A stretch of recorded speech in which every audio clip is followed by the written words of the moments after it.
কচু বনে হেগে গেল কালো কুকুরে, কচু বনে হেগে গেল কালো কুকুরে, কচু বনে হেগে গেল।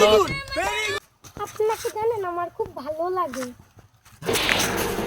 আজ প্রথমবার কইছস তাই মাফ করে দিলাম, কিন্তু দ্বিতীয়বার যেদিন কবি সেই দিন তোর কলজাটারে তাই না বাইর করে আমি ওজন করুম।